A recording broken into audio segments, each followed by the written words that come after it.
Toată viața starețul s-a luptat cu diavolul corp la corp.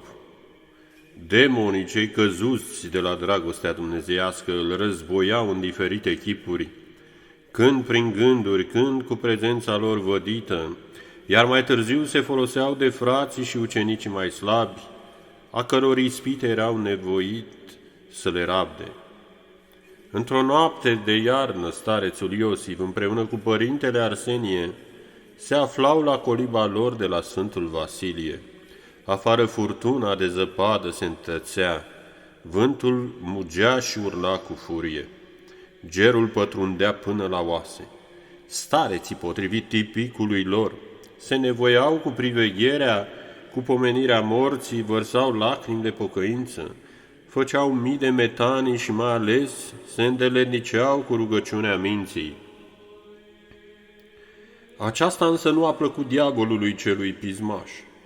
De aceea a și îndreptat o mulțime de atacuri împotriva starețului prin gânduri, imaginații, răspândirea minții, zgomote, amenințări și altele. A încercat de vreo 3-4 ori să-l surpe, dar toate atacurile lui au fost zădărnicite, fiindcă starețul era un luptător destoinic. În cele din urmă, diavolul s-a mâniat atât de mult împotriva lui, încât a năvălit pe ușă în chilia stareților sub chipul unui vânt puternic. A smuls ușa și a ridicat acoperișul în aer. Starețul a rămas ca trăznit când a văzut cum acoperișul greu de câteva zeci de kilograme, peste care erau puse pietre, zbura prin aer ca o pană. Acolo sus, la Sfântul Vasilie, sunt desigur vânturi puternice, dar ceea ce s-a întâmplat nu a fost o simplă rafală de vânt, ci un demon. În cele din urmă, acoperișul s-a prăbușit în zăpadă peste niște stânci, înfățișând înaintea ochilor o privelnice jalnică. Și astfel cei doi au rămas în bătaia furtunii de zăpadă, însă nu și-au întrerupt privegherea și ce au făcut ca să nu înghețe? Au făcut metanii toată noaptea. Altădată, pe când starețul priveghea cu rugăciunea minții, i s-a arătat un demon. Cu siguranță că intenția lui era să înceapă bătaia, dar starețul avea atâta bărbăție și îi ura atât de mult pe diavol, încât îndată s-a repezit asupra lui ca să-l zdrobească.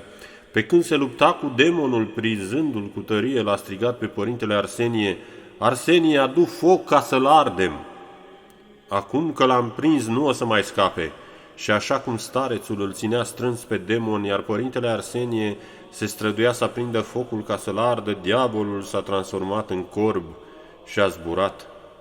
Noi, desigur, auzind toate acestea, treceam cu ușurință peste ele. Numai cei care au avut de înfruntat atacurile simțite ale demonilor își pot da seama cum se cuvine de curajul și de bărbăția starețului Iosif.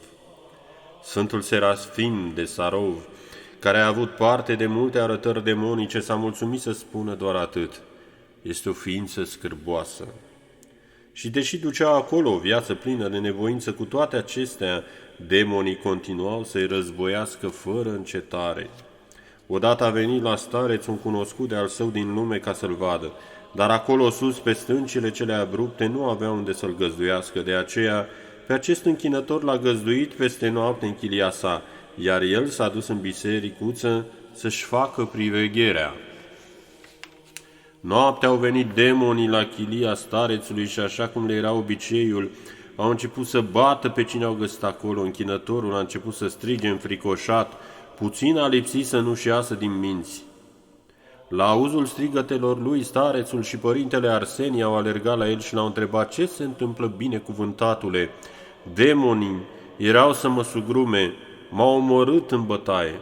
„Nu te teme, nu te neliniști, n-or să te mai bat. În fiecare noapte mă bat pe mine, dar acum din greșeală ai încasat tu bătaia.” Atunci închinătorul a căzut la picioarele starețului, plângând și rugându-l: „Duceți-mă repede la Sfânta Ana, nu mai pot rămâne aici.” Starețul i-a răspuns câteva cuvinte de mângâiere ca să-l liniștească, dar a fost cu neputință. Închinătorul nu mai putea să rămână în acel loc de mucenicie. Se uita înfricoșat când în stânga, când în dreapta și l-a rugat să-l ducă de acolo și astfel, în miezul nopții, starețul l-a dus prin pădure la schitul Sfintei Ana, după care s-a întors la chilia sa.